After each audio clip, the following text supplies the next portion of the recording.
Welcome, everybody, to a brand new episode of the Jams and Tea podcast, where we spin the jams and spill the tea, and we are hitting you with the second episode of our Radiohead Retrospective series. Last week, we covered their debut record, Pablo Honey, and as we are going in chronological order, we are obviously going to be covering their sophomore effort, The Bends, this week. Absolutely. So The Bends is the second Radiohead record, as everyone knows. It came reasonably quickly off the heels of Pablo Honey. Obviously, as you discussed, Creep was an incredibly successful song, and there was suddenly, unexpectedly, a desire or an image of Radiohead as a potential commercial force.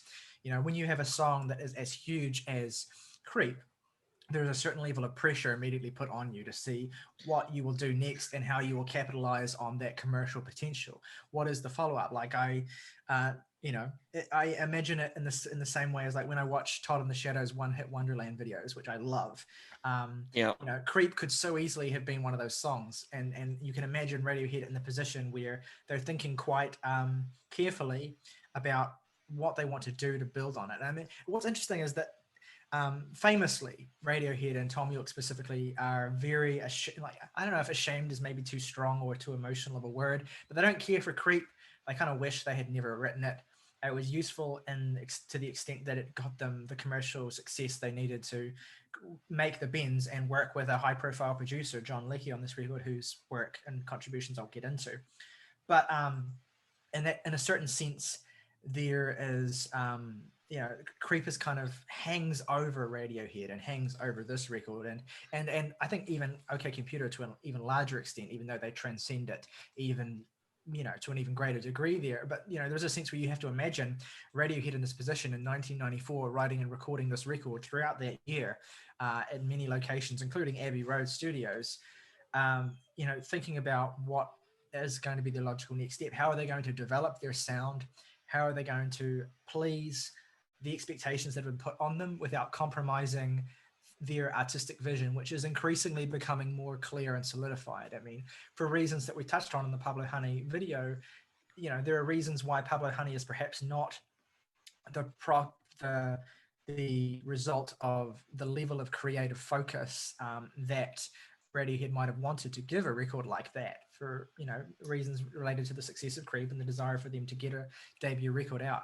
Whereas the Bends, the creation of the Bends, is under really different circumstances. Like, they have much more time to work on these songs and a much clearer idea of where they want to go artistically and how they want to develop their sound, especially as whereas Pablo Honey was released at the fringes of the waning grunge wave.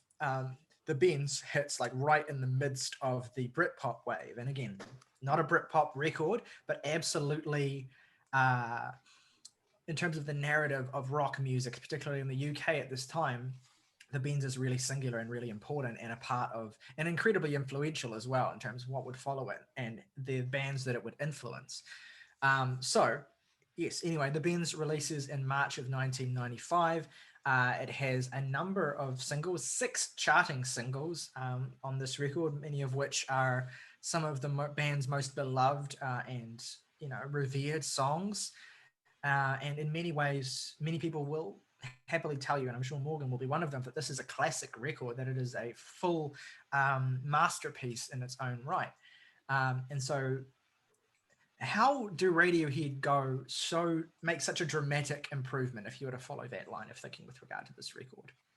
And I think the very first place that it starts in terms of what we can talk about is the arrival of Radiohead as album artists. Musicians who craft music expressly with the primary thought of the album and how the album as an experience is going to be experienced. And nowhere is that more immediately clearer than in Planet Telex, which is an instantly iconic opening track. Like, it has that feel of an opening track, of a classic opening track instantly. It is clearly designed in a specific way to welcome you into this new advanced world of Radiohead in a way that from here on out, basically all, if not most of their opening tracks do with each respective era of theirs.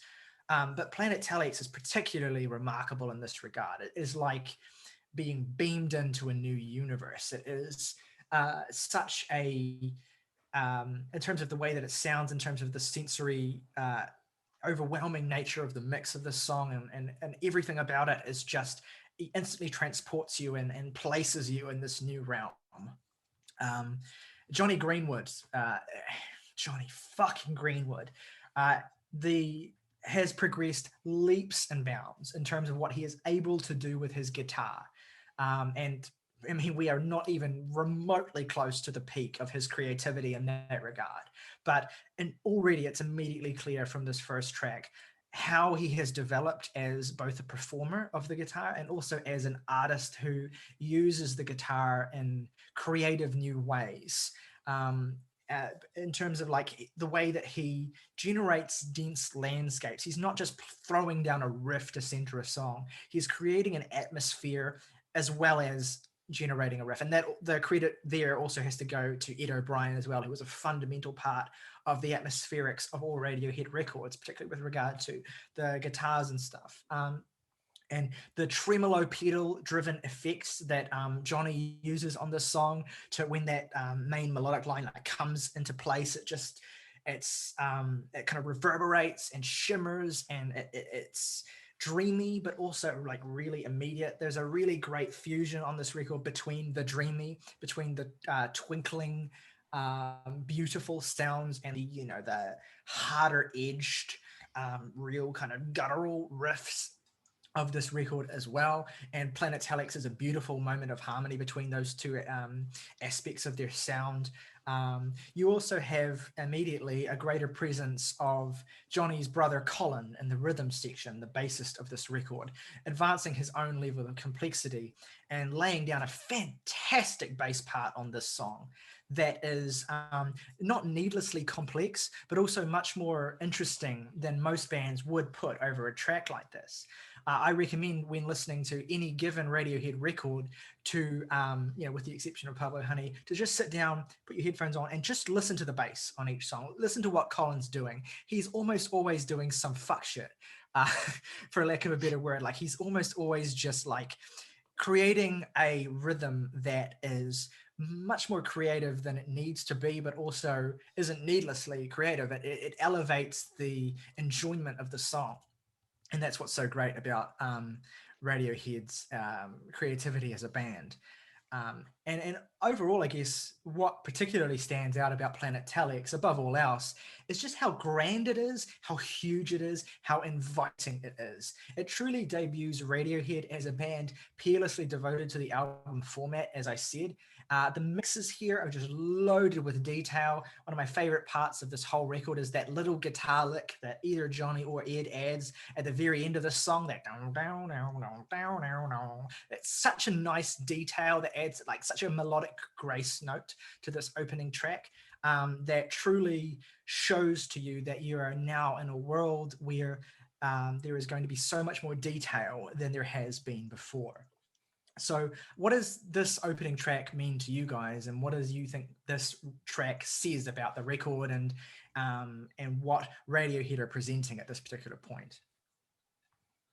Well, quite frankly, I think Planet Telex is the best song on this album. I think it is a phenomenal opener that I really only appreciated in a sense when I listened back to this album for the purposes of this video. I mean, I love the jittery bass line on this song. I really enjoy that tremolo guitar. And I think this song makes a really great mission statement for this album in a sense, in that it's basically just telling you, yeah, we're not just gonna be the band that made Creep. We're going to be something other than that. And a theme obvious to me in both the instrumentals of this song and album in general, but most explicitly in the lyrics of this song, just making a really great kind of like opening mission statement. It's about everything I'd want an opening song to be in a really good sense. No, I completely agree.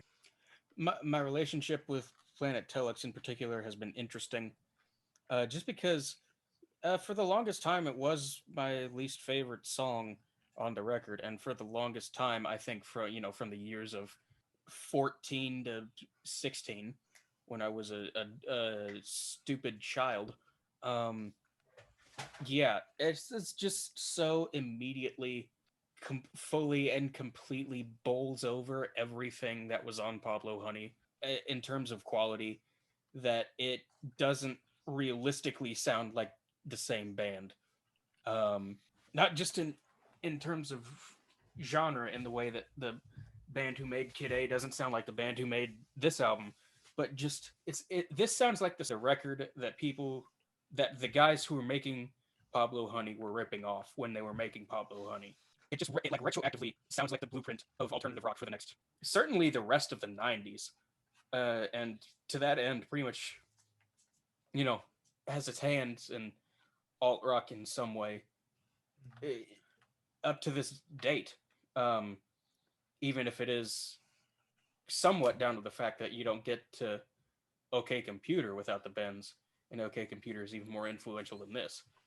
Yeah, I think it's fair to say that the influence of the Bends and OK Computer together is probably comparable to the influence of the first two Velvet Underground records, just in a different way. Yeah, I mean, we could be here talking for 3 hours just naming bands that have based the core of their sound on these two records specifically. And well, OK Computer is OK Computer, and we'll get to that next week. The Bends itself has a particular, very distinct, I guess, sweetness or naivety or modesty to it comparatively, in terms of like both what it's about and how it sounds, that it has had an influence across so much of indie rock and what indie rock artists are all about, and the kind of emotionality and straightforwardness that they sing about, and there's a really straight through line, not in terms of just how this record sounds, but in terms of how it kind of perfects a very specific style of writing that is modest and emotional and clearly from the perspective of a young person, and threads that into this tapestry of really immediate, hook driven, and melodically strong songs. I think the thing about Planet Telex for me is that it's pretty emblematic of the album itself and the insane step up this is, which I'm sure, we've been accentuating how, the leap from Pablo Honey to this is substantially large for a plethora of reasons. But I think it's really at least on the most like base level I can identify, it's that it just sounds more full. When you listen to Pablo Honey, which like I never really, I guess I sort of took for granted just because I didn't listen to Pablo Honey all that much. I listened to it like once and then forgot about it. And so then I went to the Bends and was just sort of like, oh, this is better. I have several songs on here that I absolutely adore. But listening to them back to back in the weeks like this really made me appreciate how like the production on Pablo Honey, while I wouldn't say it's bad, it's just kind of thin. It's very guitar focused, and that's really prominent in the mix, and Tom's vocals usually are too, but everything else just sounds very, I would describe it as dry. Fucking perfect. It sounds dry. It sounds a bit like, with the exception of the guitar, it does all sound very like sanitized and not like overly sterile like OK Computer, you could argue, does, to like the point where it becomes its own flavor of style. But this is sort of like a nice midway point between the two. And Planet Telex has that really like, it's got those really awesome guitar chords in like the middle where it's like super heavy, but like just the atmosphere of the song has already kind of engulfed you.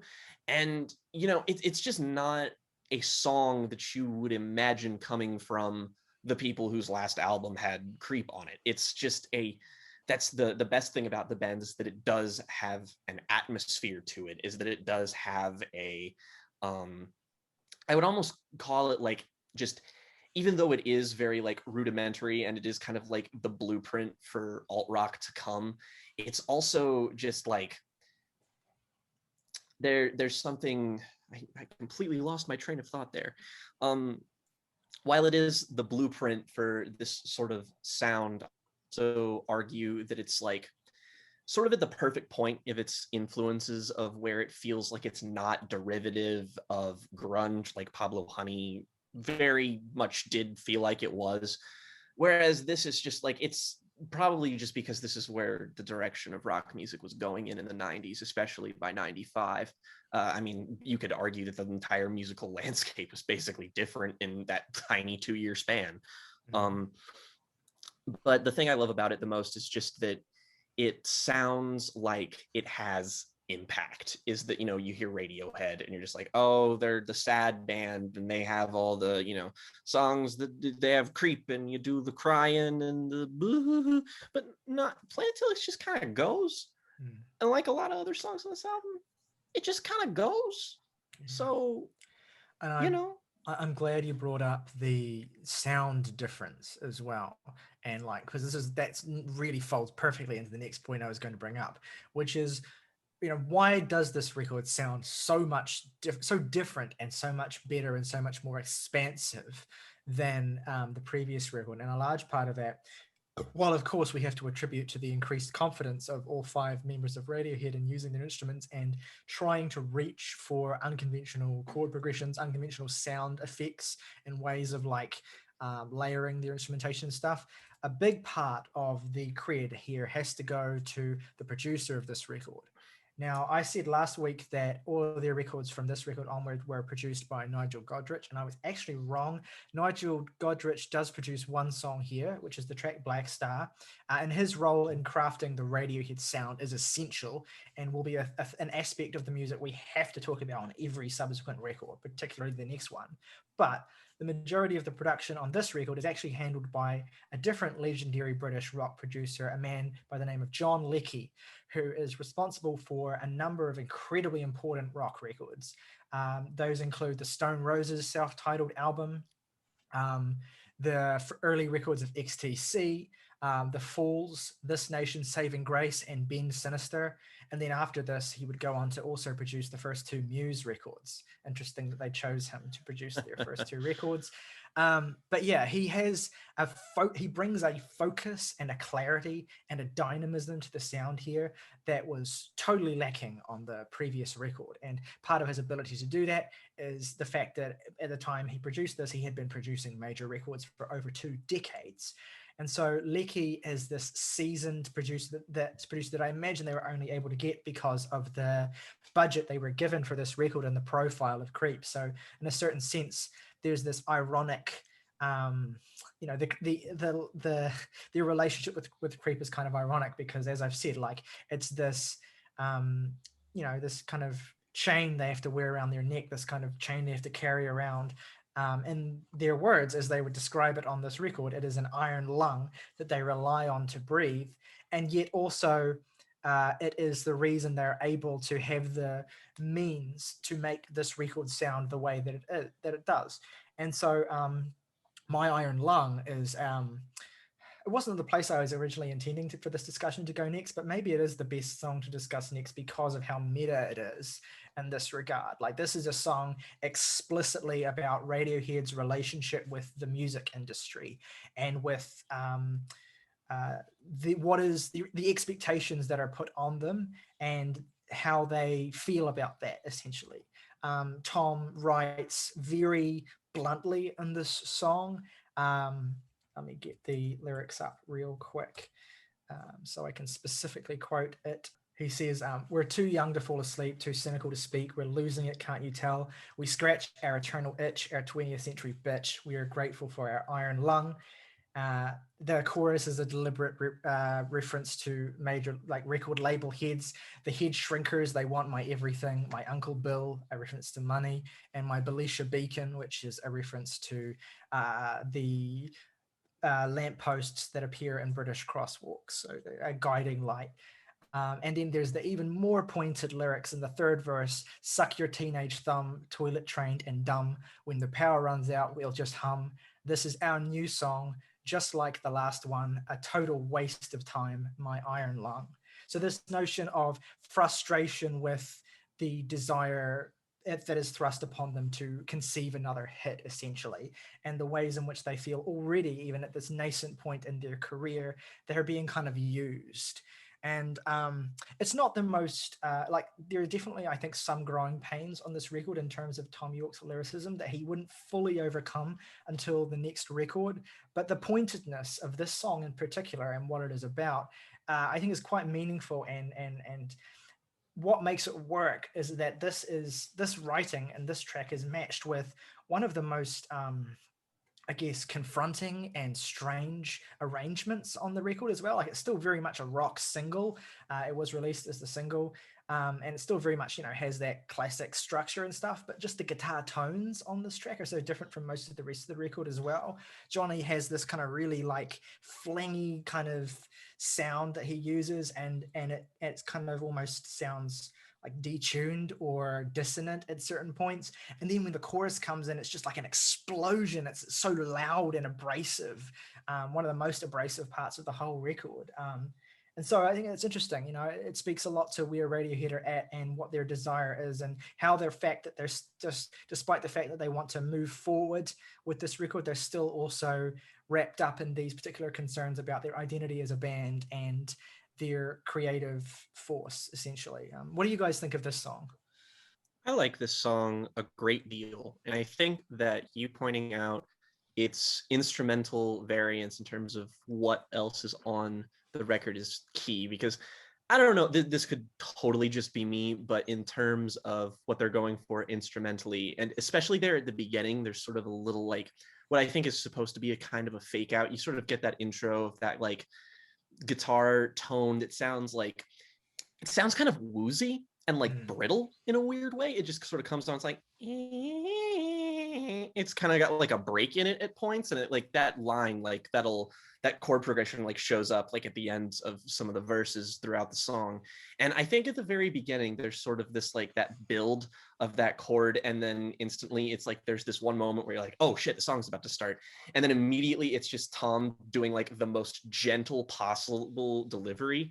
And what I think they're doing here is trying to make it like the tone here, and even the way like they use that sort of thinness at the very beginning, reminds me of something that would in fact be on Pablo Honey.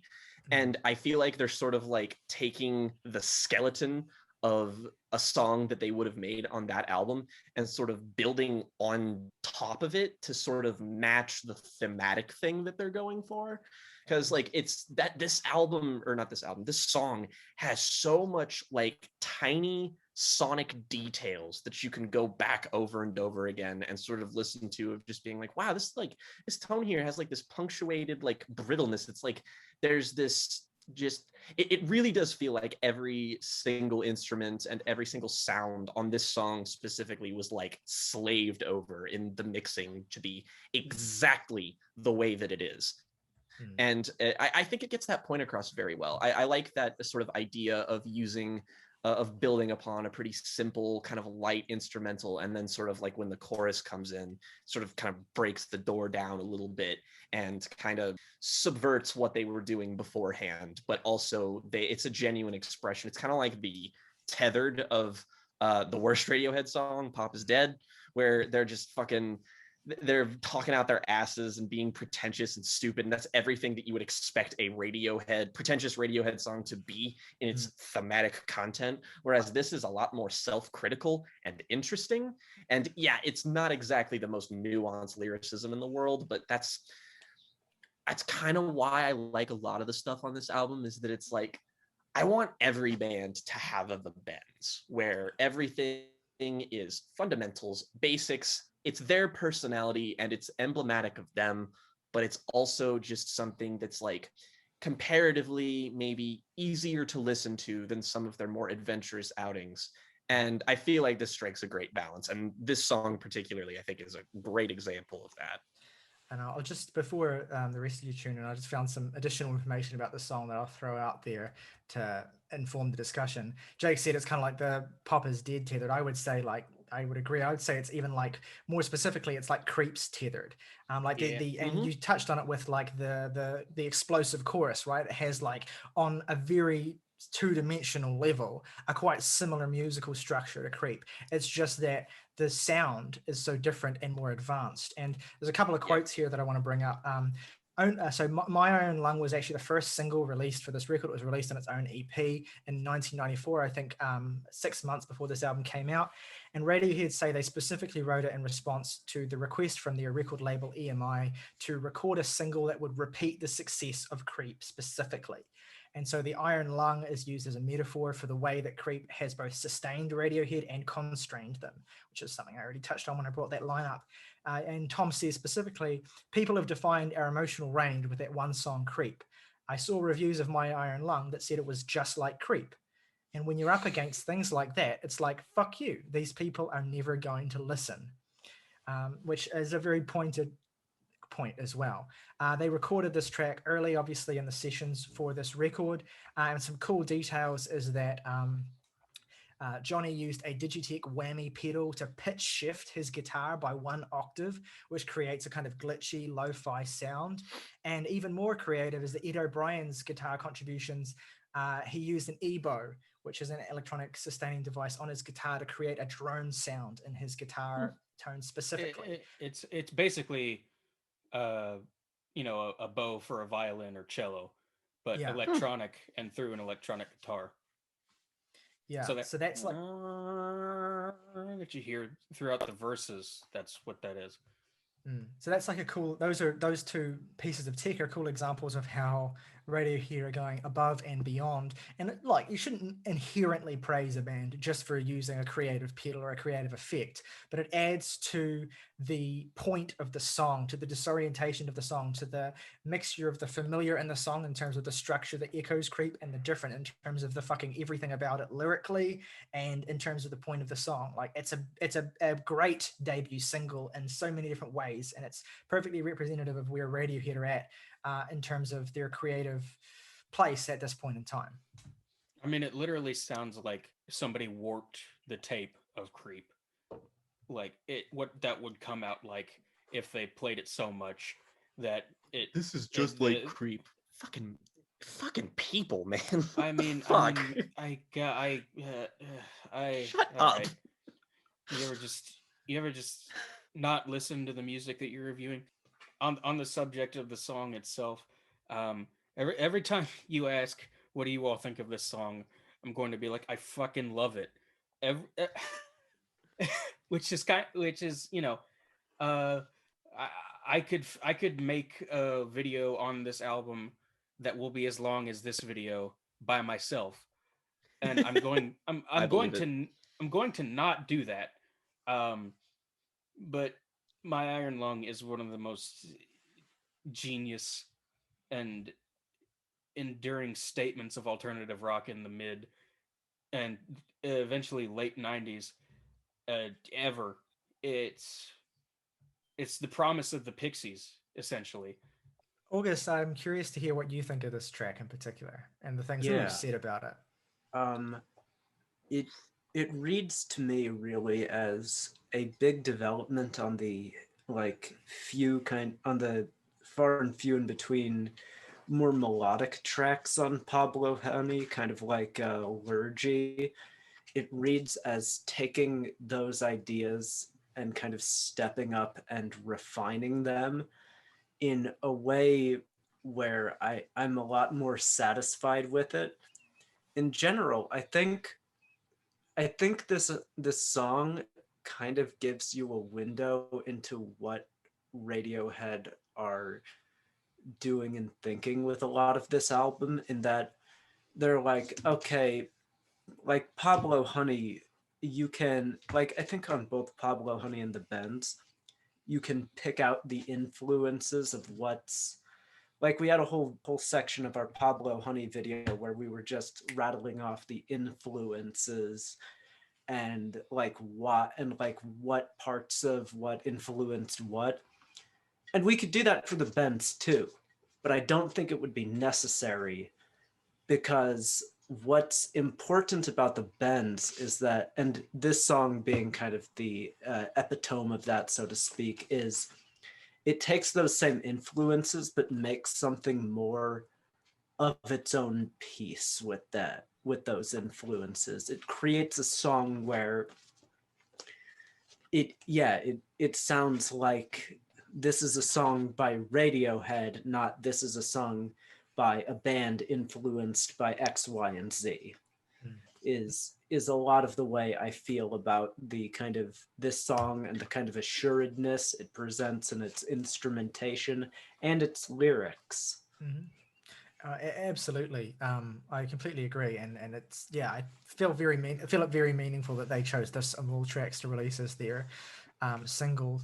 It makes far too much sense, I think. Yeah, and so at this point, I think it makes sense to start talking about the actual, like, the songs on the record that were commercially successful and what they say about where Radiohead are at and how they land. And then after that, we can kind of get into the deep cuts on this album and see if we have any kind of hot takes or feelings on some of the deeper cuts. But this record had a ton of singles.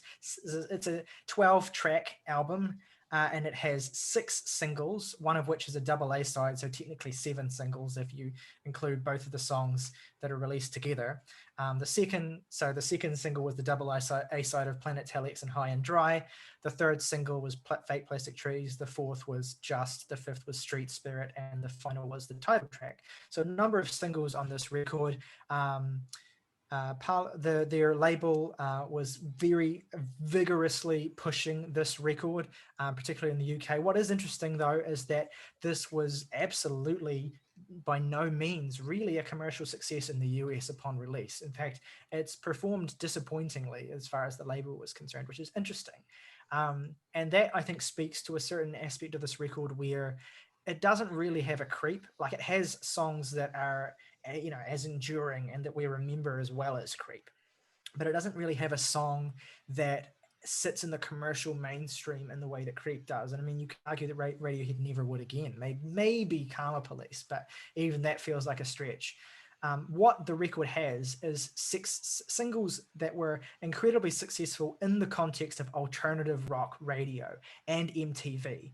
And that is and this is a record that is home to so many alt-rock MTV staple singles that I have to confess are absolutely woven into the fabric of my childhood, and that it is quite difficult for me to evaluate with any kind of objectivity because I have such a childhood attachment to a lot of these songs for that reason. They were just fixtures. And even before I got into Radiohead, I was aware of songs, and I knew songs like High and Dry and Fake Plastic Trees and Just. They were just there. And once I got into Radiohead properly as a teenager, I realized kind of how special they really were. And so in this regard, I guess as we focused in on Creep as the commercial fixture for Pablo Honey, the most sort of enduring song on this record, I guess we could debate it. Maybe some of you will disagree with me, but the one I kind of want to talk about first, because it's one of the songs that features the most kind of variation and the most kind of dynamic nature to it, and is one of the most kind of stark in terms of how clearly it differentiates itself from previous Radiohead songs, is this track Fake Plastic Trees, which is very much, I think, a turning point in the narrative of Radiohead, and a song that, look, I just have to be honest, I think this is one of the greatest songs ever written, and I can't tell. If you think Fake Plastic Trees is somehow lesser just because it's overplayed, I simply urge you to stop. Just stop, man. It's I can't tell for really whether my opinion here is totally influenced by the attachment I have to the song and what a fixture it was in my childhood. Like that music video in the supermarket, to me, is one of the greatest music videos of the 90s. It is just so burned, etched into my mind. I can see Tom in the supermarket trolley or cart, and I can see, the little thing coming up near the end of the video saying what the song was, and I can just vividly bring it up in my mind. And what is interesting about Fake Plastic Trees is that, we've seen Tom York write about, romantic frustration, right? That is how Radiohead came to be known commercially, is for a song that is about being incredibly romantically frustrated to the point of self-pity, to the point of mockery even. Like, that's one of the things that perhaps doesn't age so well about that song Creep, as we touched on last week. And so Fake Plastic Trees is a song in a kind of similar vein to a certain extent. Like, it is about being disaffected and in love, and at this kind of distance from love. And it has some of my favorite lyrics on the record as well. I can't help the feeling that I would blow through the ceiling if I just turned and run, and it wears me out. And it's another track that is inspired specifically by the omnipresent influence of Jeff Buckley as well, who I'm so fucking glad you said that. That's a great comparison. Well, it's not even just a comparison. It's something that Tom specifically stated influenced the writing of this song. They went to a Jeff Buckley concert. They came back from the Jeff Buckley concert. They recorded the song and they wept. Like, it's just... it's just one of those songs that carries a similar sort of energy, a similar sort of weary sense of, I guess, just disaffected sadness. I mean, here's the standard stock question again. Like, aside from your direct emotional response to whether you think the song is the best thing ever or not, what do you think of this track, and what do you think it says about Radiohead in terms of as a single at this point in their career? One of the reasons this retrospective is so interesting is because we all sort of do have like a different level of experience with some of their different albums, and I feel like, you and Morgan specifically, it's just like you have like this entire, basically this whole album is like baked into your DNA, whereas I only got into music when I was 17, so I've been a Radiohead fan for like 6 years. So I guess I can come at it with a little bit less, comparatively less bias or whatever. And I'll just confirm what you're saying, because I think it's a great fucking song. And if this is a perfect encapsulation of how enduring this particular song is that this is one of my ex-girlfriend's favorite songs, and it doesn't ruin it for me. I go back and I listen to this song, and it's that final third that really just knocks it out of the park, when you sort of have those like subtle string swells around it, and sort of Tom just kind of lets his voice soar. And that's the thing I want to point out here that I think is a really, really integral point to make about the Bends, in terms of like all these improvements, talking about production, talking about musicianship, talking about writing. Another thing is Tom York's vocal performances. I think they are consistently fucking outstanding. I mean, like, even late career Tom York is, great as he is, hasn't hit some of the highs that are here. Like on Pablo Honey, it's like, yeah, he sort of had that sort of almost weepy falsetto occasionally. He could take it a little bit lower when he was in more of a raucous, sort of like more of those grungy, sort of heavy driving tracks. Whereas here, the way he can just manipulate the really, really subtle pitches, and the way sometimes they will mix two versions of his voice to create like a harmony with himself, is always fantastic. But he's also really, really good on Fake Plastic Trees, especially, but it's not the only time this happens at doing these really subtle oblique vocal harmonies, where it's like it'll start out one way and just kind of ease into another, and you barely even notice it, but the command he has over it feels so much like an actual instrument. It's like watching someone play a theremin. Like, I just listen to the way it just goes like just on this song, and it's just like, whoa, you're a fucking wizard. How did you do that?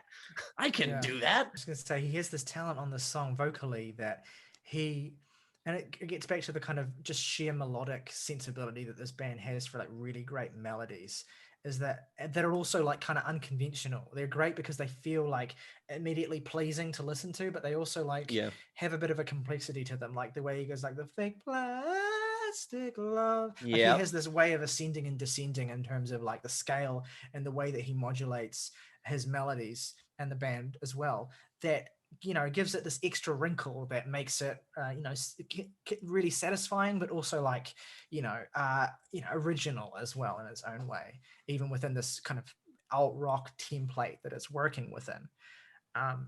And just I could there's like, I used to think that the song was kind of a bit weak lyrically. Like I didn't really understand like the lyrical references in this song, and the way that I thought the kind of there are maybe some clunky metaphors in here in terms of the imagery, but it kind of makes sense when you view it through the lens of Tom's increasing lyrical interest in kind of like materialism and a society that is like completely dulled by um, simple pleasures that end up leaving you empty, right? And how relationships are kind of like that as well. Like that's part of the reason why the video is in the supermarket, right? Like it's getting that imagery there, and the image of like people and things as plastic, as unreal, as um, you know. Distant from reality, or like represented in a way that is not sterile or unclear or like unemotional, is a quite beautiful way of getting to Tom's frustration and his ultimate emotional desire to feel something real, or to be able to experience something that is, she looks like the real thing, she tastes like the real thing, my fake plastic love. Like this idea of the fact that his emotions are in some way manufactured, and or the environment that he's in leads into this state of mind where everything is kind of like manufactured, and it's this desire to break free of that that's quite liberating in this song. In that respect, it's probably the best indicator, with the exception of one other song I'll talk about when we get to it, I guess. But like, it's maybe the best example of where they would take their sound in OK Computer too, is that you hear, like, again, a lot of those little details show up in a song like this, but I think it's very comparable to something like Airbag on the next album. And even thematically too. I would say Let Down as well as a song that has a very similar structure to this. Very, very much so. And I think that sort of like, it depends on what you prefer. I don't think those songs are necessarily better. I mean, I like them more, but it's just sort of a like what package you prefer it wrapped in. There's a bit more of like bells and whistles with OK Computer, I guess. And it's really in stark contrast to, it's like we were talking about how tight the actual vocal performances on this track, and then you compare it to something like I don't know, fucking Bones, where he's got like, he really taps into his lower register on the verses, and then he takes it to like the complete opposite top of his register in the chorus, and it's like it sounds like almost a completely different human being. And particularly in the bridge of Bones, where it's him and Ed harmonizing on the lines, "I used to fly like Peter Pan," and the sort of the couple of minutes after that, before it goes back into the chorus again, like vocally, one of the best moments of the 90s in music, if you ask me. It's just no matter how many times I listen to that song, and I have listened to that song a lot, I fucking, I leave my body at that part. I'm just sailing every time.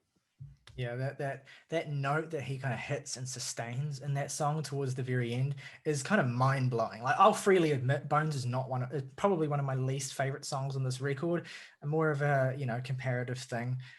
But it says something that there are moments like that in the song that completely leave my jaw dropping. And while I think that the vocal modulation in that track is kind of a bit awkward, I also really admire the sheer balls of it, like what Tom is doing vocally on that track, the modulation, the scale. Just, it's almost like it's like a prog guitar line, but vocally what he's doing in that song. It's so strange and admirable. But yeah, We'll get back to that, I guess, in a minute.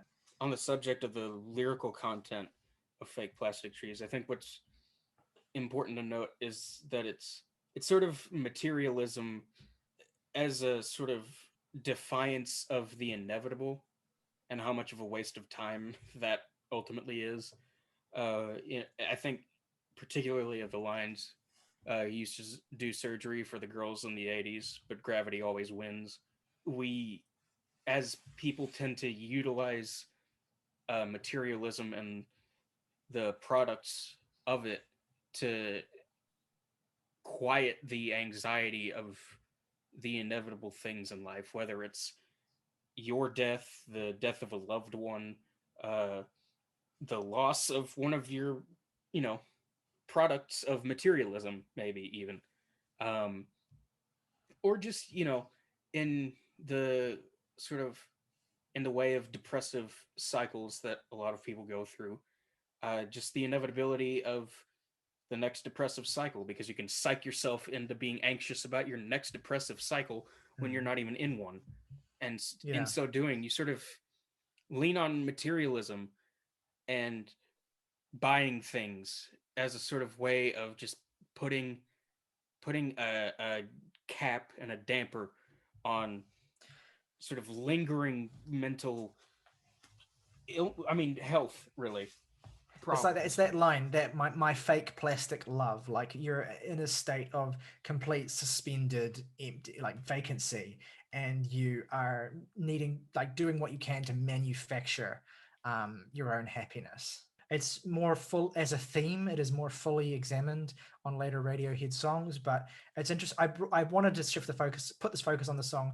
I mean, obviously because it is a classic single, but also because it, I think, represents the first moment where this idea, the first moment in Radiohead's discography where this idea is kind of cogently explored.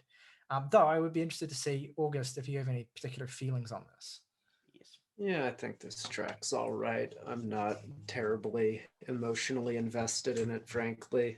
Yeah, I think the analog for consumerism, I felt like, yeah, I got it, and it was interesting the first 500 times I've heard this idea done. And I guess maybe for the time it was a little more interesting, more fresh, but I have to think back to other songs or pieces of media that have done this same critique in ways I find a bit more emotionally investing. But I don't really hate the song. Yeah, it's kind of whatever. So yeah, something that we've kind of all mentioned at this point is the ascendance of Tom York, the vocal presence. I mean, obviously there were fleeting moments on Pablo Honey, like I think we made reference to the track "You" specifically as a moment where you could see the real vocal potential that Tom had. And it is clear, as from things we've already said about tracks like "Fake Plastic Trees" and "Bones," for instance, that is really coming to the fore here in terms of like being a real anchor, or like a really compelling and frequently kind of stunning aspect of a lot of this record. But I also think that we've talked about a lot of the, I guess, heavier or like more immediate moments, but also I think there are some gentler moments on this record that are easier to overlook as well. And not that this particular song, next particular song, is all that overlooked, but it is somewhat controversial, weirdly enough, in like the Radiohead fan base. Some people see it as an absolute deserving classic, and other people see it as mawkish and overly sentimental. And I'm interested to see where everyone falls on that. And that is, of course, the song "High and Dry," which is another song like "Creep" that I feel like, I don't know if I've read this specifically, but I feel like I've read somewhere that Radiohead aren't as particularly fond of this track either. But I will say that I personally have a lot of love for this song. I've said like the singles of this record were a really huge part of the fabric of my childhood, and this was no exception. It is one of the more, I guess, conventional songs on the record that has maybe the least amount of instrumental complexity in terms of the arrangements and the chord changes and all that sort of thing. But I do think that at its heart, it's a very elementally simple, but just beautifully emotive song. about feeling a certain way and have in a certain state of mind, a certain kind of like disaffectedness, and like it could come across as sounding cliched, I suppose, but there's a real sense of pathos in this song that I really respond to, and I'm curious to see like what this song means or doesn't mean to everyone else. I find it curious that certain Radiohead fans will sort of write this song off, but not write off the, the majority of alternative rock. Like, this sounds like every Smith song ever written to me. And drawing the line at this song in terms of the thematic material and the sort of overly emotional, uh, sort of overbearing sentimentality of it, I find strange, because really it's just a really good alternative rock song, and I don't understand it being all that divisive. I think maybe where it comes from, and I already know what your perspective on this kind of school of thought will be, Morgan, but I think where it comes from, it's an interesting thing to bring up in terms of how people think about Radiohead, is that perhaps the reason for this is that, if this particular song were written and released by any Joe Blogg's alternative rock band, it would be, widely loved. It's a really great, simple but effective and moving song. But perhaps where people, I guess, have hot takes is that when you see where Radiohead would go in terms of the complexity of their song arrangements and all that kind of thing, it does seem comparatively simple. And I don't say that as a diss, because I like the song. I just think that's the perspective that perhaps a lot of people take, is that the simplicity of this song perhaps reads as less interesting to people who are used to hearing Radiohead do something more dynamic or weird or strange or original, for lack of a better word. And so it's this, I guess, two kind of different schools of thought, where you can be either just simply bewitched and enchanted by how beautifully they do this particular style of radio rock ballad song, or it could be like, this is just not what I come to Radiohead to hear. And so that seems to be the two sorts of perspectives I hear on this song. It baffles me, just because that the people say that also love the Smiths and like the Head on the Door, and there's really not that much difference at all between those two things. Virtually none. So it's not so much. I totally understand that within the context of Radiohead, just because the things vary so wildly. But just if you like alternative rock, generally speaking, and not certain spaces and groups within alternative rock, I don't really understand having something against High and Dry. But also, again, the song has been burned into my brain since I was 14. It hasn't left. It's a 10 out of 10 song to me. There's nothing below a 9 on this album. So it's like the opposite of Creep, in the same way that I can't talk about that song without discussing my emotional reaction to it. I can't talk about anything on this album without discussing my long history of emotional reactions to it. And it just that's all that matters to me. Completely understand. I have a very similar relationship with the song. Jake, August, do you have any particular thoughts on this song? Well, I guess by this point in this review, my opinion is becoming pretty clear that I generally do like a lot of the instrumental and sonic upgrades this album brings to the table. And I guess as for the lyricism, but the lyricism generally just it tends to read to me as like a little almost outwardly overbearing in a sense for me to really like fall in love with a lot of this album. I mean, that's not to say I don't get a lot of what's being communicated on these songs. I obviously do, and I can appreciate that, but I tend not to really love and engage with a lot of that on a, I guess, deeper level in a sense. Yeah, there's like a weird sense in this record of like being torn between very kind of writing very kind of elemental and straightforward and beautiful songs, and the increasing complexity of the evolving idea of Radiohead as a musical institution, as a band, in terms of what they could do. And so you have like parts of this record which do kind of lean into that direction in certain ways, like Planet Telex and My Iron Lung, for Yeah, instance. and those were the And songs I would mention as like one other epitomes of song that. that we'll get to eventually that I think is maybe one of the most interesting of this record, but I wanted to save till last for reasons that'll be apparent. But yeah, so there's moments like that on the record, and there are moments like High and Dry and the title track, for instance, where it's like a very kind of more conventional approach to particular niches within the alt rock genre, that they are almost, I mean, in my opinion, generously, they are kind of distilling into their most perfect form, but also at the same time might feel at odds with other parts of this record that are more immediately gripping for how much of a leap forward they are in obvious ways. Yeah, I mean, it definitely, in a lot of ways, feels like a transitional record. Um, and as I said about, so I think I said something in the group chat either yesterday or some day before that, where sometimes transitional records can have their own kind of like specific appeal. Um, and I just happen to be really on board with the almost more adolescent form of Radiohead. Uh, Mm.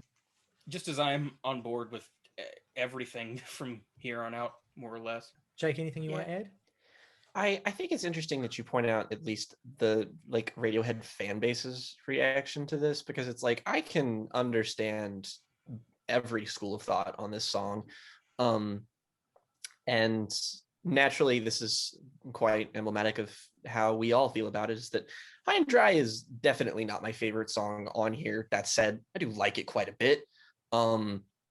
But I think it's interesting that like Radiohead fans, they pick and choose. They have these notorious songs. They have Creep and High and Dry, and it's just like part of me identifies with that. It's just like, yeah, these are definitely a lot more simple. There's a lot of Radiohead lyricism from at least OK Computer onward is a bit more abstract, and it's a bit more impressionist, and you can get a little bit more out of it, and it doesn't sacrifice the emotion for that. They just become that good. But Morgan said this sort of the kind of adolescent, like juvenile vibe that this album has is kind of appealing to him, and I completely identify and agree with that sentiment wholeheartedly. And this song is basically like the embodiment of that. And I think that there's like, it's kind of like we talked about how Creep and Pablo Honey as a whole are used as like a scapegoat for Radiohead fans to be like, oh, well, that one's not good, or like this song's not good, so they can like look like they're not the ravenous fanboys that they are. And I feel like that kind of attitude sort of bleeds into this like a little bit too, just because the Bends, obviously the more simple record, and like a lot of it is because it's like you can be like August and that shit just doesn't hit you right. And it's just like, yeah, I fucking get it. I've had that problem with plenty of albums in the past. But I think a lot of people who are just like, the people who were really ride or die for shit like Kid A or In Rainbows, they sort of view these songs as being a little bit beneath them, maybe. They're just a little bit too, they're just like, oh, this emotional thing, this like, oh, this very like juvenile expression is just like, oh, it's so like what it is. And it's just like, I don't know, maybe it's just because of the type of music I listen to, but I've learned to find value in that. And I think that it's like kind of selling the band short, because like I feel like that doesn't entirely go away. In a sense, it's like that sort of even kind of maudlin or contemplative or emotional side of Radiohead is like, it's always there. It's there through a moon-shaped pool. That's just the way this band is, and it's just like a little bit more obvious on these two opening records here. And I feel like maybe that's sort of like falls into the whole scapegoat thing of just being like, oh, because apparently you have to like cool music and you have to be allergic to emotions. But it's just like, it doesn't really make a whole lot of sense to me that people who are just like, oh yeah, I love shit like the fucking, what's the last song on A Moon Shaped Pool, help me out here, True Love Waits. Yeah, that people just be enamored with shit like True Love Waits or Videotape or fucking whatever, and then they're just like, oh, but this song, and then it's just like, I mean, there's a difference, but like, is it really that far away? Because frankly, I don't think so. Like, maybe you find those more instrumentally compelling. Maybe they're a bit more thematically written, but it's just like, I feel like you're trying to reject a part of this band that has always been there just because you feel that it like reflects on you or whatever. And it's just like, I don't get that. Doesn't make sense to me. There's definitely, I think, potentially an element of that. For the record, I've seen basically every possible opinion you could have on the Bends. I mean, basically, you Yeah. get that with any given Radiohead record, right? Yeah. There are plenty of people who think this is an amazing record, Yeah. like Morgan, who think this is an amazing record and also love, Kid A and all that sort of Yeah. other stuff, records that are basically the polar inverse of that. So there's plenty of people who love all of it, but I am curious about how, and like to touch on, because this is kind of about the legacy of Radiohead as much as the songs, how certain songs are perceived. And I'll move on to another track now. I'm not going to do a whole record like this, but there's just so many individual songs that are interesting to talk about for completely separate reasons to each other.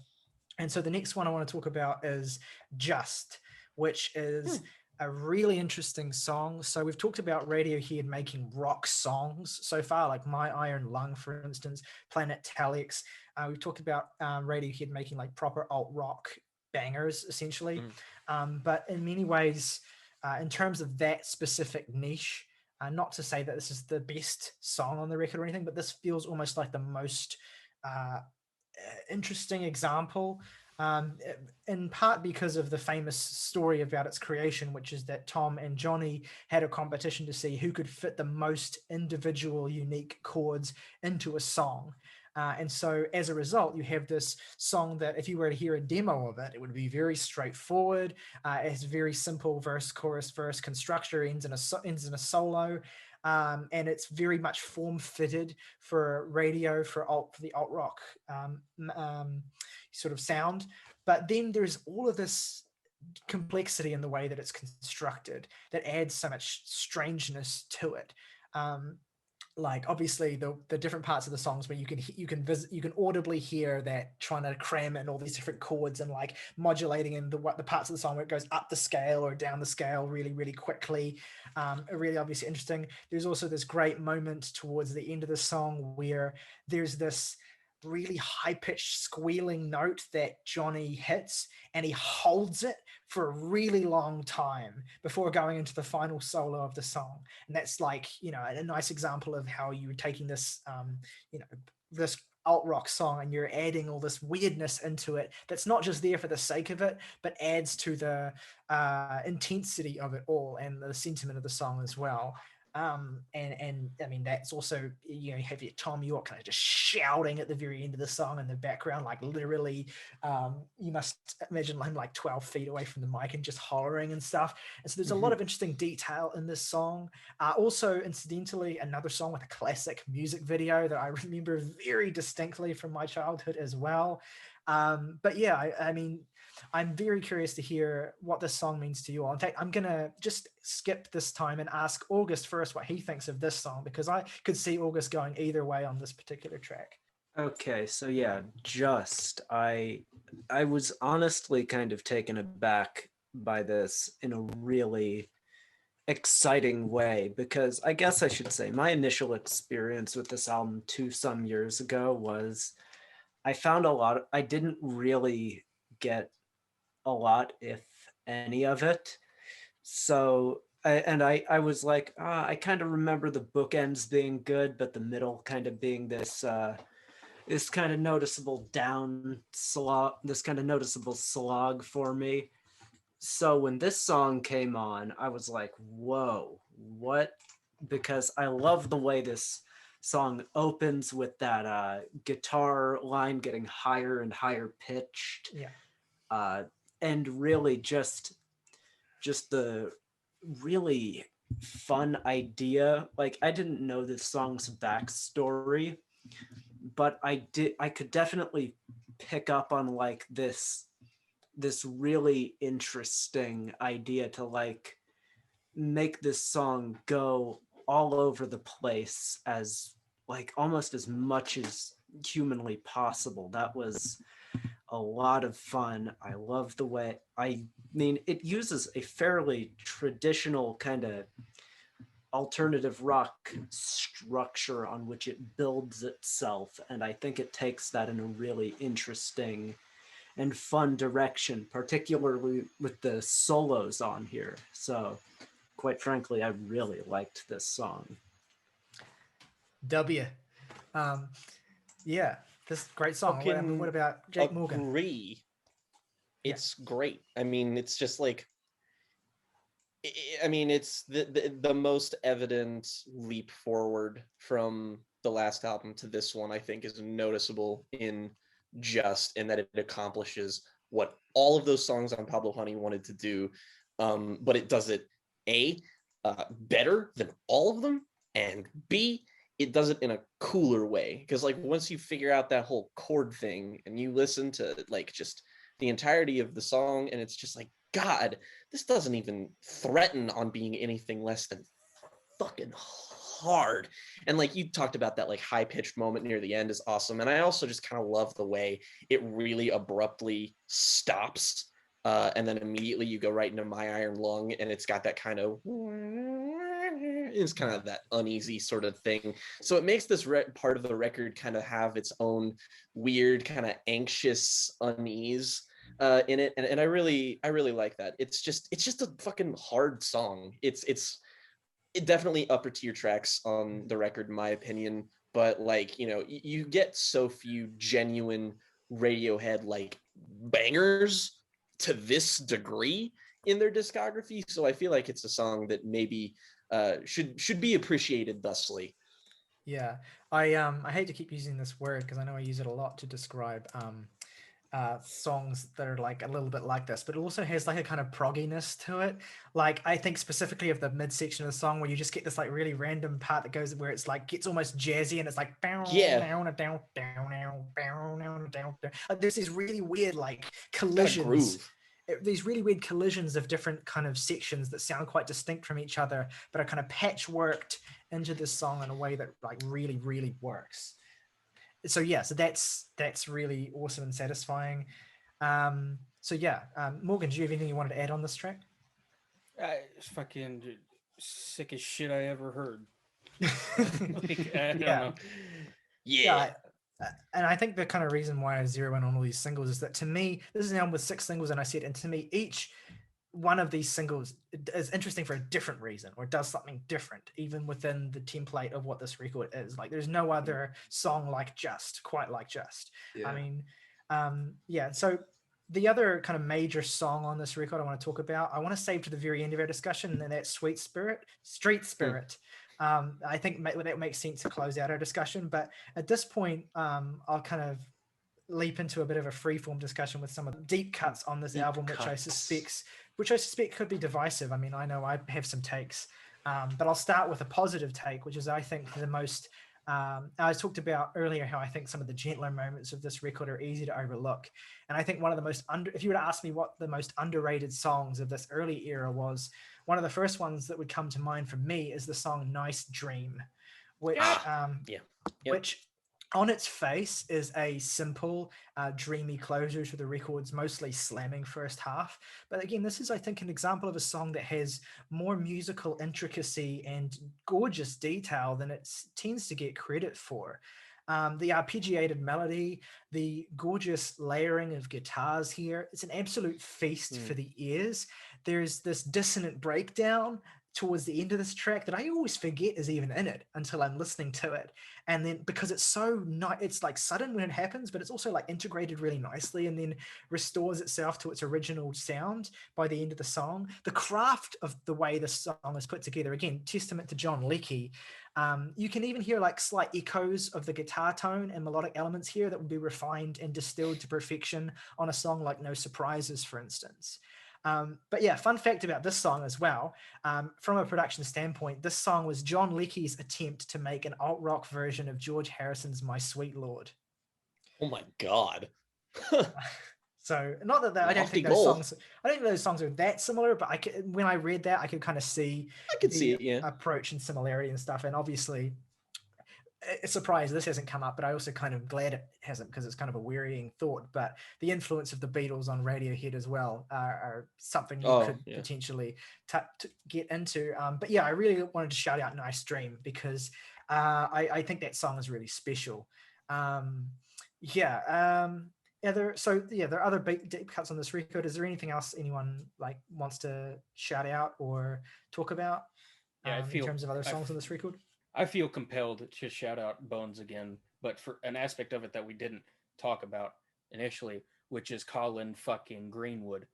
The bass line throughout the verses of that song are so immense and provide such an integral and like almost needlessly flashy sort of backbone to the song, but like also needlessly flashy is sometimes all you need as a reason or a justification to do something is because it was dope. And like I just like it's he did it because it was dope, and he does dope shit. And yeah, I gotta shout out one of my favorite songs on here, fucking Black Star. Why the fuck doesn't anyone talk about this fucking song? Like the chorus feels like there's no other way to describe that delivery to me other than like iconic. Like like I just hear that and I'm just like, that's quintessential fucking Radiohead right there.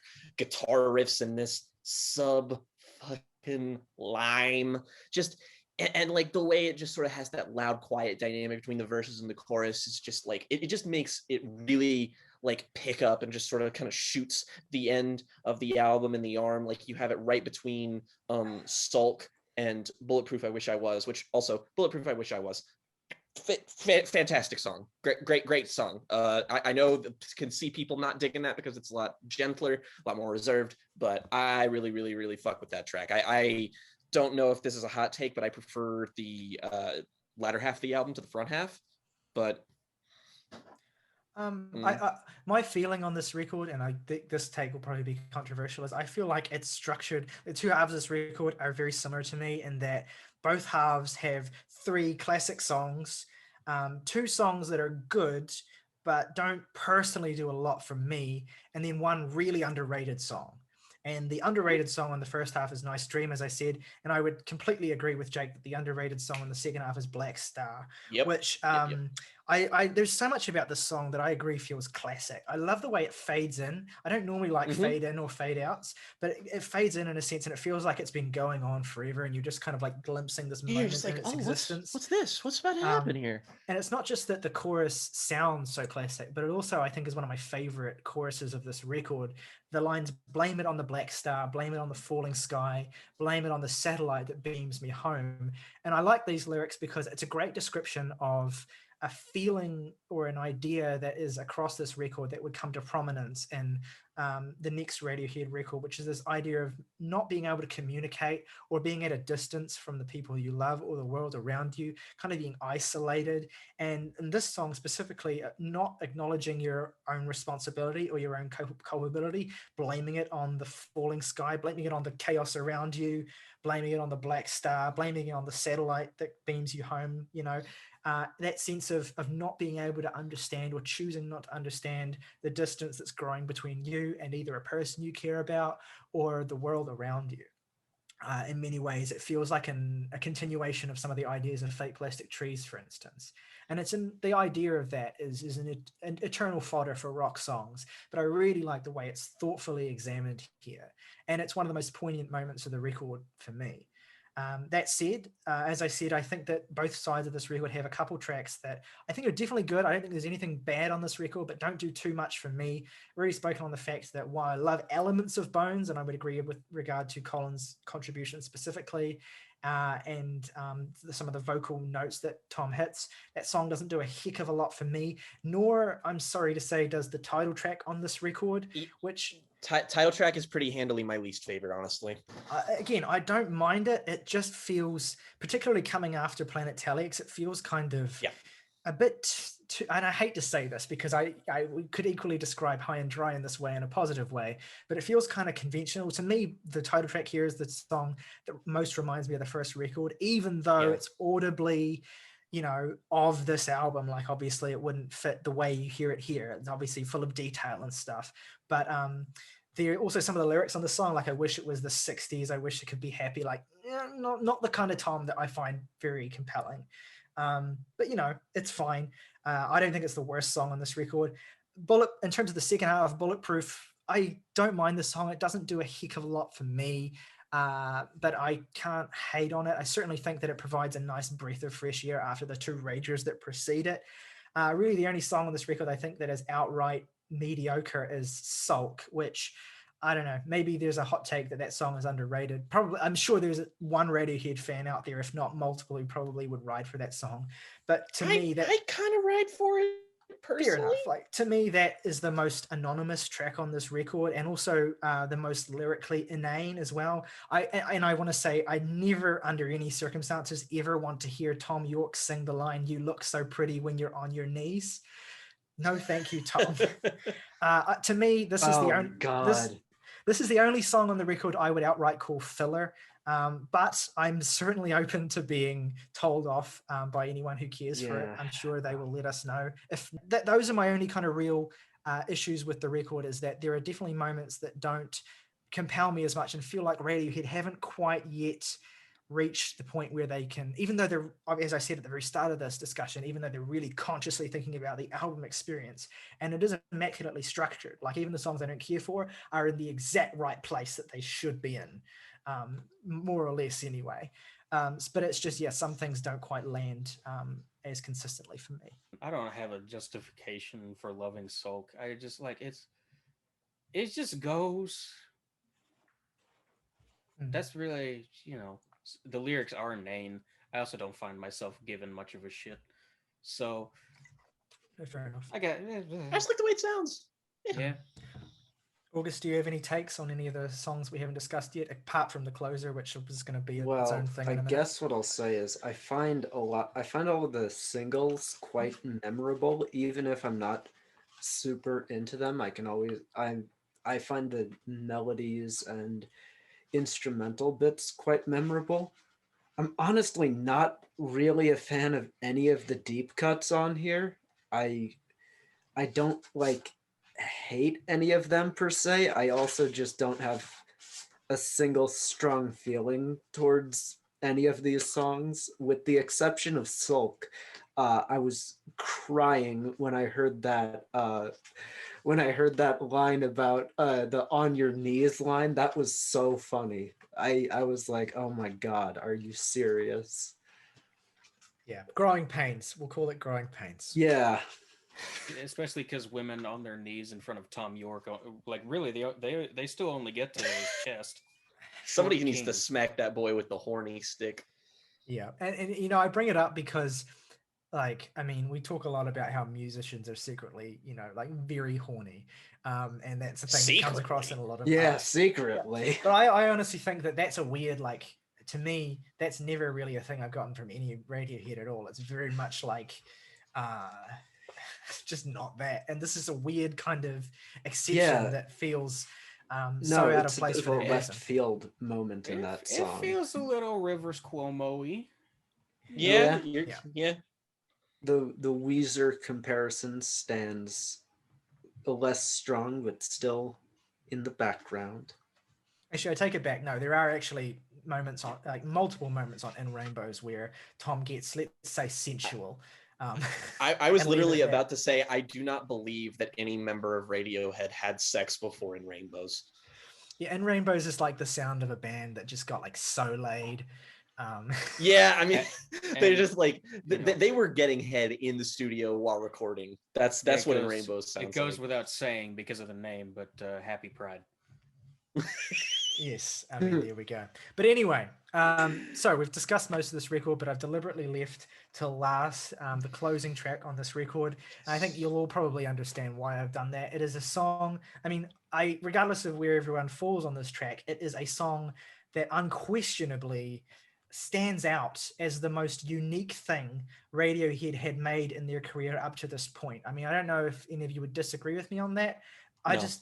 I think this is absolutely, again, whether it lands for you or not, there's nothing else that stands out from everything else in the way that this song does. It is almost entirely at odds with the rest of the album that precedes it, which I find really, intriguing, for lack of a better word. It is a somber and solemn song. It has an uneasy minor key progression and a haunted vocal.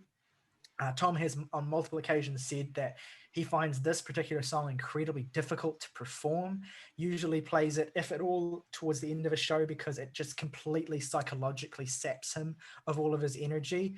And it is a really dour and downbeat and morose song that also, I would argue, has this instant sort of classic feel to it. Like as soon as that opening guitar line comes in, mid to low tempo song, right? But that opening guitar line is really intricate and like fast paced, which like the song shouldn't work with a looping melodic line that's moving as quickly as that does, and yet it does. Again, another example of how they're really good at doing whatever they want, executing whatever they want to do in a way that feels, unusual and creative.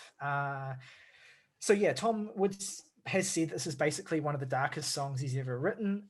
It certainly has to be a contender if it's not. It's an utterly hopeless piece of music, and it feels like an elegy to a dying era of alt rock that Radiohead emerged out of in a certain way. Like it's a funeral procession. Lines like, I can feel death, can see its beady eyes. It's a nihilistic song in certain senses, like a song about the meaninglessness of existence, evoking images of like dying bird fetuses.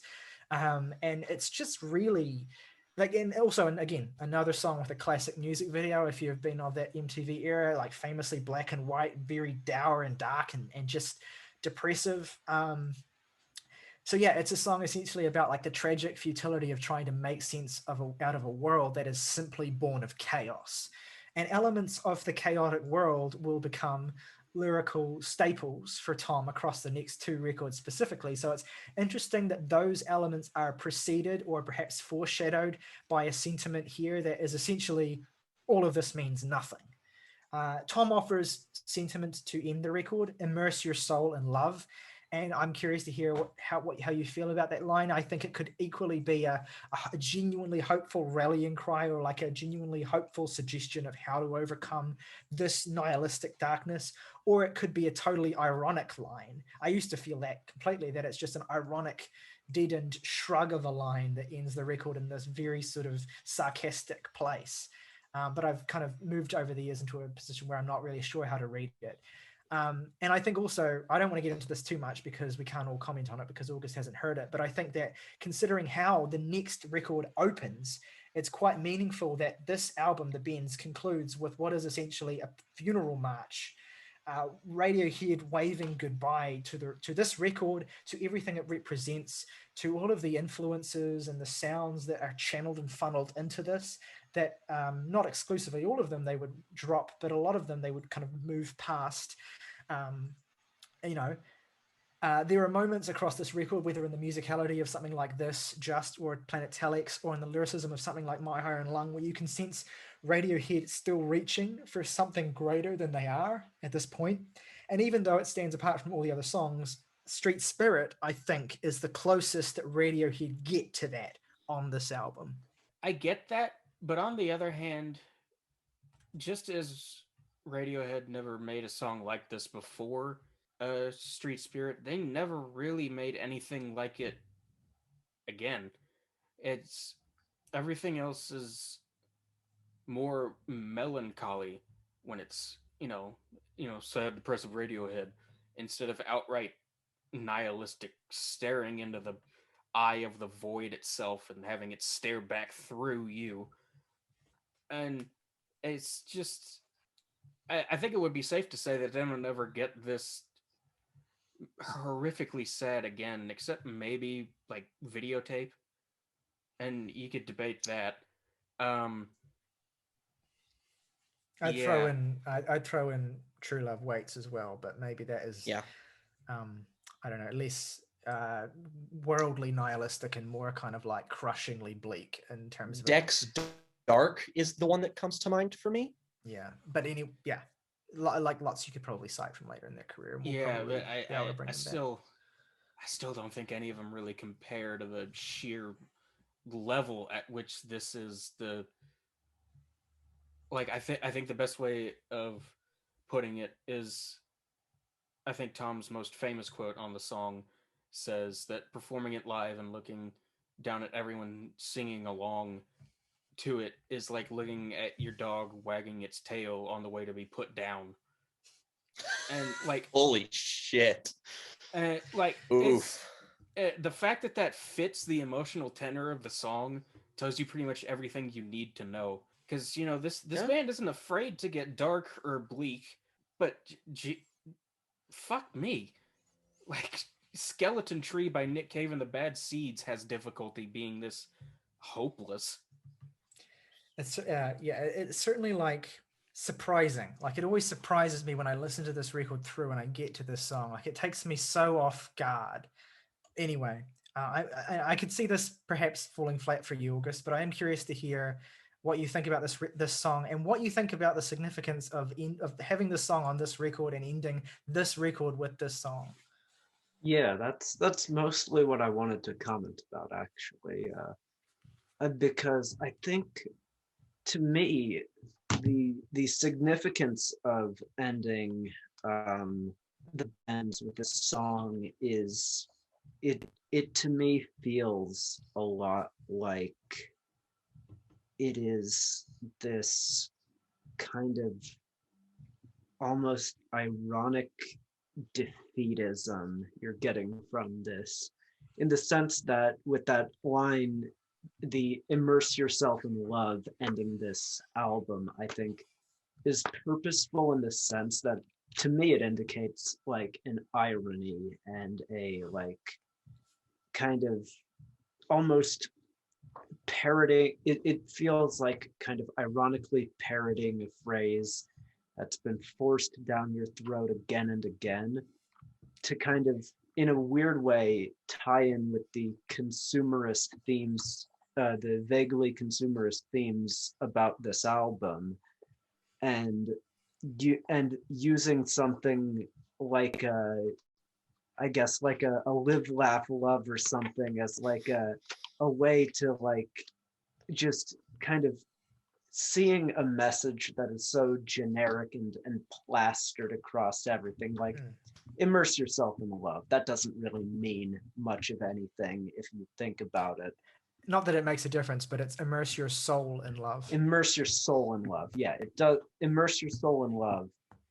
It doesn't necessarily. Yeah, it, to me, that doesn't make a difference at all. It still, like, what? It doesn't mean a whole lot. It's kind of worse, actually. Yeah.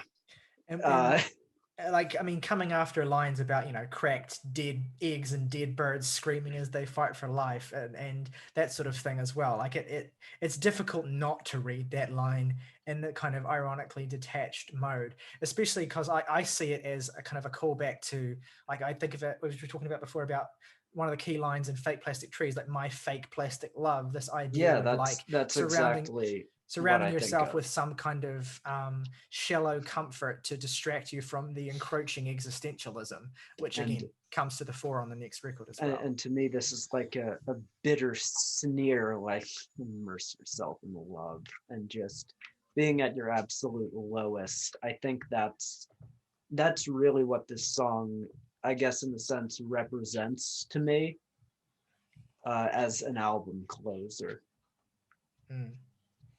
Yeah, and if you read it in that way as well, as like a sneer, you can understand why Tom would find it difficult to perform as well, because it's not just that you're singing a really dark song, it's that you're getting yourself into a mental headspace where you're adopting this really ugly perspective, and it's very kind of like nasty and you know, it's not pleasant to, you know, be in that space. Yeah, it in a sense, it in a weird way reminds me of the decorations you see about a hardware store, where it's like these glass flowers or something, this replication of the real world. And so, like, yeah, this is the first, I think, or like not the first maybe, but like the most prominent example of really kind of digging into that theme. And it's plastered all the fuck over OK Computer, as we'll talk about, although it manifests in different ways. And again, as Morgan said, there's really no song that's quite like this in terms of the full extent of that, and the way that you really are ironically immersed in that ugliness and that darkness. Yeah. Okay. Any other thoughts on this track? Oh, I was just gonna say, I don't really have like a lot to add or anything. It's just that, basic pick, but yeah, this is pretty head and shoulders my favorite song on the album, and honestly, it's like top 5 Radiohead songs, which is that's a pretty big fucking deal. It's funny because this song is actually not how I found out about this album, but what incentivized me to listen to it, because I once asked Morgan, and I'd only heard OK Computer at this point, but I once asked Morgan, are there any songs that scare you? And he was like, I don't really know. I don't think so. And he told me, and he gave me 2 examples when he really thought about it. It was, I think the final track on Slipknot's Iowa, and this. And I listened to Slipknot's the Iowa song and was just like, well, you laugh, fuck, but you don't understand. No, I don't. I absolutely don't. I'm laughing. I'm not laughing at the song. I'm just laughing at the notion of Slipknot and Radiohead in the same sentence as well. Yeah, I know. It's definitely funny, but like you listen to that and you're like, broke it.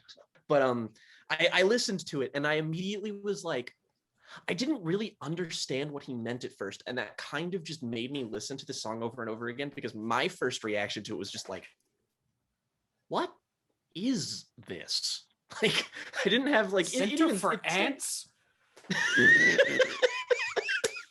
It does stand out on the record, and I do kind of like that. And while I do agree with Morgan that they didn't really ever make a song that I would say is like super similar to this, I still do feel like it is a perfect segue into OK Computer, just because it does feel like this funeral dirge, and like just sort of closing the door on this sort of chapter and just like opening it into the incredibly dystopic and in many ways terrifying and like claustrophobic nature of OK Computer, is that Street Spirit just sort of feels like you are like evaporating into nothing, and then OK Computer is you just sort of coming back together, but everything else around you is wrong. And I love that sort of transitional sort of purpose that it serves. But I just, generally speaking, I just think how unsettling the song is on just on weird emotional timbre level is just, I find it both fascinating and like deeply, deeply haunting, which is not the last Radiohead song I will say that about. But like every Radiohead album, this being the beginning of that, has like, I don't even have like a term for it. It just, it's like every Radiohead album has that song. On here, it's Street Spirit. On the next album, it's Exit Music. And in Rainbows, it's Videotape. It's like there's just this moment on the album where like everything just coalesces and you just like leave your body.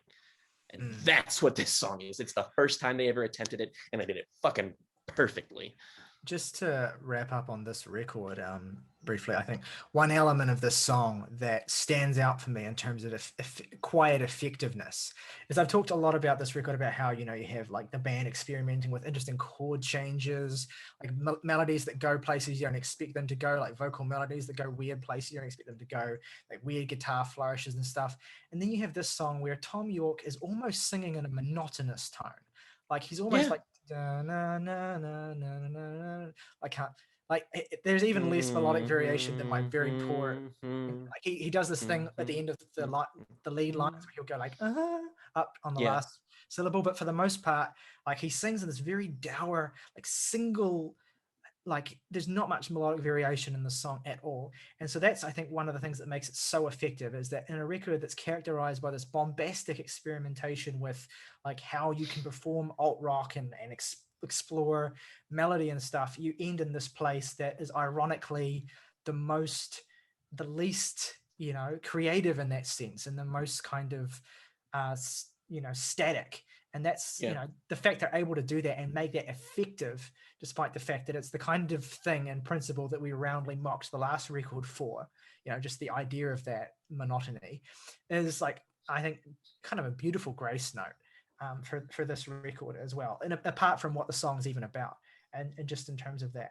So pretty thoroughly broken down this record.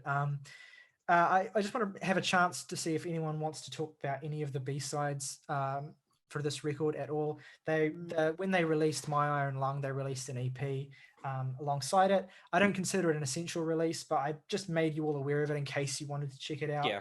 There are other songs as well that were like B-sides on the individual singles for this record. There's one specific song that I want to talk about. Well, actually, kind of two specific songs I want to talk about, but I guess I'll wait till Morgan gets back to open the floor up. But one song I want to talk about is a song I find quite interesting on the My Own Lung EP called The Trickster, which has this really paranoid energy to it that really separates it from basically everything else they were working on in the sessions for this record. It has this downward shifting chord progression, has an odd time signature hook that like skips 2 beats. It's really disorienting. These swirling guitar parts that look forward to OK Computer. There's another song on the My Iron Lung EP called Permanent Daylight that feels like this really great sort of Sonic Youth imitation that's very unique and distinct from what Radiohead are doing on this record. And even parts of it even resemble like Yo La Tengo in terms of some of the indie guitar sounds that they explore. And so the My Iron Lung EP is not an essential release, but it is an interesting curio. Do any of you want to comment on any of the B-sides of this record? I know you don't, August, but anyone else? No? Okay. The only one that I'll shout out is talk show host. Yeah, that was the other one I was going to bring up. Yeah, which made it on to the greatest hits album that they released. I think it was just before M Rainbows and just after Hail to the Thief. Mostly because it was on the soundtrack to Baz Luhrmann's Romeo plus Juliet. Which, I mean, alrighty. And as was very prominently another song that we're going to talk about next week, and we'll get into that as well. And it's fair to say that both of these songs completely transcend their very mediocre use in that frankly awful movie. Yeah. Oh God, I'm so glad we can agree on the fact. I did not want any Baz Luhrmann revisionism in this podcast. Fuck no. I mean, look, there are some. I don't hate. I don't hate Moulin Chinese Rouge, water torture. I don't hate Moulin Rouge, for instance, but most Baz Luhrmann I find insufferable. And I think Romeo and Juliet is, if not the nadir of his career, it's certainly fucking close to it. But anyway, forget that. Is The Great Gatsby, but fair. But yeah, Talk Show Host is also an interesting song, just like The Trickster, because of how unique it is in terms of as a Radiohead B-side. Like, it sounds completely unlike any other Radiohead song. It has this really subdued, dreamy, singular guitar part and a very intimate vocal from Tom, including the dubious line, I'm waiting, so fucking well come and find me. I'll be waiting with a gun and a pack of sandwiches. Going to the Kid A method, just picking words. Yeah, but anyway. Yesterday I also do want to sucking on a lemon. I also do want to note just how fucking immense the drums are on that track in particular. Yeah, Phil be killing it. Phil's great. And Colin has a nice sloping bass line on it too. Like, it's a really simple, straightforward song, but it's understandable why it's become a bit of a B-side fan favorite. I will say, it doesn't fit anywhere on here. For God's no way. None of the B-sides would have fit on the record, which I think speaks to how well they structured it with what they had. Another one song I'll quickly shout out as well that I think is on I forget which single it's the B-side to, but there's a song called How Can You Be Sure that I really like. It's like a High and Dry-esque soaring ballad song that is, like, again, the sort of thing they would completely abandon ship from after this. But if you like High and Dry, you'll like How Can You Be Sure. Anyway, but yeah, I brought those B-sides up earlier this week, not because, again, they're not essential, but you might have wanted to listen to them. But I will say that definitely, if you haven't already, again, we don't have to analyze them or anything, but find some time to listen to the OK Computer B-side tracks before next week as well, because some of those are going to be, well, if not all of them, are going to be quite important to talk about, and arguably some of the best, offcuts of any record ever. But yeah, that's just a little, probably tiny wee section we'll have in this series where if anyone has any opinions they want to add about those songs, we'll touch on them. But yeah, I can't Great wait for that bits. section in the Kid A review. well we probably yeah, I you get what you're saying. We'd have to do that in Amnesiac. Yeah. The fuck are you people talking about? Oh, it's just like you See, well, speaking Japanese. We'll see. A B side is the Well, thank oh guy. What I mean was Gotti! Kid A and Amnesiac. Gandhi. Kid A and Amnesiac are two albums that recorded in the same sessions, and the B-sides from those sessions came on the second disc of Amnesiac, and Kid A has no B-sides. Oh, okay. Was the genesis of that. I see. Anyway, all right. Well, that basically wraps up this discussion of this record. So let's jump into our favorite tracks and ratings for Radiohead's The Bends. Jake, why don't you go first? My three favorite tracks on the album are Street Spirit, Fade Out, Black Star, and God, this really is hard just because these songs live with you for a while, and they really do. Even if you don't grow up with it, you develop a fondness for all of them. I won't say Fake Plastic Trees just because I don't want to be that basic, and I will say Just. Least favorite track, title track, The Bends, and I give the album an 8 out of 10. Favorites are Planet Telex, My Iron Lung, and Just. Least favorite is Bones. I'd give it a 6 out of 10. Ask me on any given day, and the answer will be different. So yeah, I'm not gonna say Street Spirit or Fake Plastic Trees, although Street Spirit probably would be at number one if I had to rank the whole thing. So I will say fucking Bulletproof and Black Star, and I fucking love the title track, so I'll shout that out too. No least favorite. This album was my favorite album of all time when I was 14 to 15, maybe a little bit of my 16th year on this earth.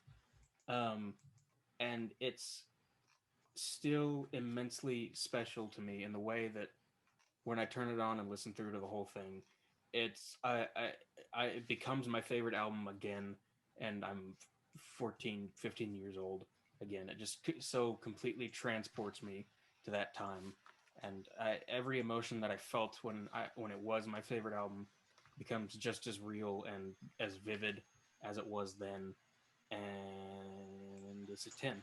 Three favorite tracks for me are High and Dry, probably Nice Dream, I want to say, and Fake Plastic Trees.